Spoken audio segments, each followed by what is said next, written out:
आज हम सब यहाँ पे इकट्ठे हुए हैं। आज इसीलिए इकट्ठे हुए हैं कि जिस प्रकार से हमने देखा कि एक चुने हुए इलेक्टेड एमएलए को पब्लिक सेफ्टी एक्ट के अंदर जो है उनको अंदर किया जा रहा है, डिटेन किया जा रहा है।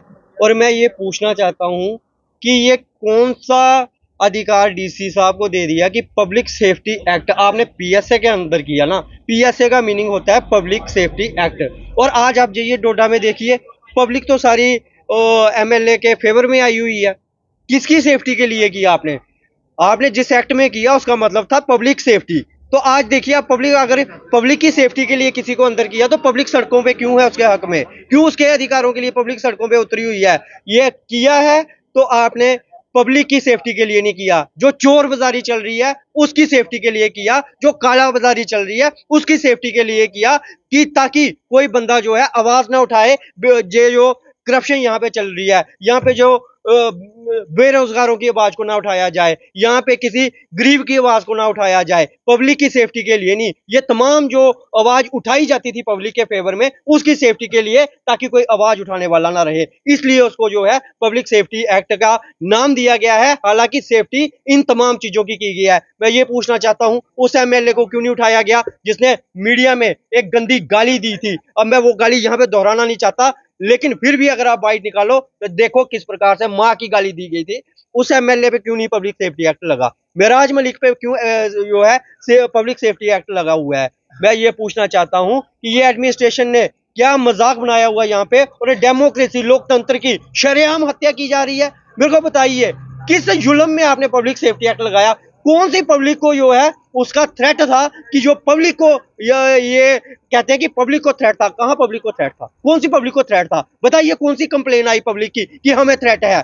थ्रेट था उनको, थ्रेट था जो करप्शन करते थे, थ्रेट था उनको, थ्रेट था जो बेरोजगारों की आवाज नहीं उठाते थे, थ्रेट था कि जो गरीबों के हक की आवाज उठाएगा हम उसको बाहर नहीं रहने देंगे। इसलिए जो है अंदर किया गया। हाँ, मैं ये कहता हूं कि अगर उनकी लैंग्वेज गलत थी, अगर उन्होंने अनपार्लियामेंट्री लैंग्वेज यूज की, तो आप उस तरह का मुकदमा चलाइए, उस तरह की बात कीजिए। एक इलेक्टेड जो गवर्नमेंट जो चुना हुआ नुमाइंदा है उसको एक अनइलेक्टेड डीसी, जो कि कोई चुना हुआ नुमाइंदा नहीं होता, डीसी अनइलेक्टेड होता है। हालांकि आईपीएस हो, केएस हो, लेकिन जो इलेक्टेड नुमाइंदा होता है वो पब्लिक की आवाज होती है। उसको बंद करना यानी कि जो पब्लिक की आवाज है उसको दबाना है। और ये जो है इसका हम कड़ा विरोध करते हैं, और बिल्कुल ये हम इसका समर्थन नहीं करते जो इन्होंने किया है। आप देखिए तमाम जितनी भी पॉलिटिकल पार्टीज हैं इसके अगेंस्ट है, और कोई भी इसका समर्थन नहीं कर रहा। ये एक तानाशाही है जो जम्मू कश्मीर में हम बर्दाश्त नहीं करेंगे। डोडा में महाराज मलिक जी को तानाशाही के तहत उन्हें अंदर किया गया है। ये बिल्कुल भी बर्दाश्त नहीं है, और ये जम्मू कश्मीर का यूथ का आइकन है। हम उसे अपना आइकन मानते हैं।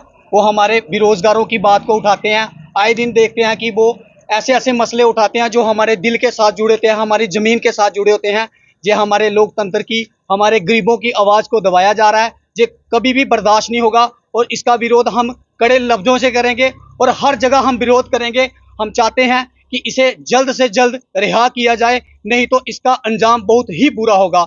ये एकजुटता, ये पूरे जम्मू कश्मीर का युवा एकजुट है और एकजुटता दिखाएगा। महाराज मलिक खाली जम्मू कश्मीर की नहीं, ये पूरे हिंदुस्तान की आवाज़ है। जम्मू कश्मीर की लोकतंत्र है, जो हमारे जीते हुए नुमाइंदे हैं, लोगों ने जिताए हुए हैं, उसको जो अंदर किया हुआ है, ये कभी भी बर्दाश्त नहीं होगा। जय भीम, जय भारत।